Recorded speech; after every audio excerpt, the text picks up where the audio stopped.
Hi students, నేను సుబ్బారావు సార్ని. Science మెథడాలజీలో భాగంగా ఏమేమి టాపిక్స్ ఉన్నాయి అనేది చూద్దాం.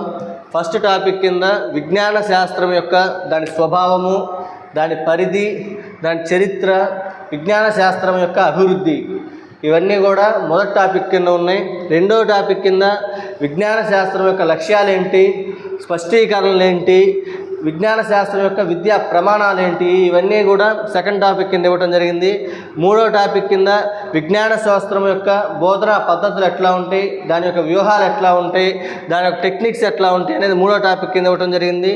నాలుగో టాపిక్ కింద విజ్ఞాన శాస్త్రం యొక్క అసలు టీచింగ్ లెర్నింగ్ మెటీరియల్ ఎట్లా ఉంటుంది, నూతన టీచింగ్ లెర్నింగ్ మెటీరియల్ ఎట్లా ఉంటుంది అనేది ఈ నాలుగో టాపిక్ కింద ఇవ్వటం జరిగింది. ఐదో టాపిక్ కింద విజ్ఞాన శాస్త్ర ప్రణాళిక పాఠ్య పుస్తక రచన అనేది ఐదో టాపిక్ కింద ఇవ్వటం జరిగింది. ఆరో టాపిక్ కింద విజ్ఞాన శాస్త్రం యొక్క అంచనా మరియు మూల్యాంకనం, సిసిఈ కంటిన్యూస్ కాంప్రహెన్సివ్ ఇవాల్యుయేషన్ గురించి ఆరో టాపిక్లో ఇవ్వటం జరిగింది.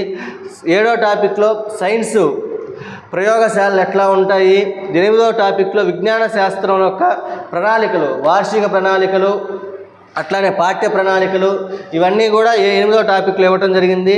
తొమ్మిదో టాపిక్లో సైన్స్ యొక్క ఉపాధ్యాయుని పాత్ర ఎట్లా ఉంటుంది అనేది ఇవ్వటం జరిగింది. పదో టాపిక్ కింద సైన్స్ ఫెయిర్స్ గురించి, అట్లానే క్లబ్బుల గురించి, అట్లానే క్షేత్ర పర్యటన గురించి, అట్లానే సైన్స్ యొక్క మ్యూజియంల గురించి, సైన్స్ అఫైర్స్ గురించి, ఇవన్నీ కూడా ఈ పదో టాపిక్లో ఇవ్వటం జరిగింది. కావున వీటన్నిటిని పూర్తి స్థాయిలో మీరు తెలుసుకుంటారని చెప్పి భావిస్తూ జై భారత్.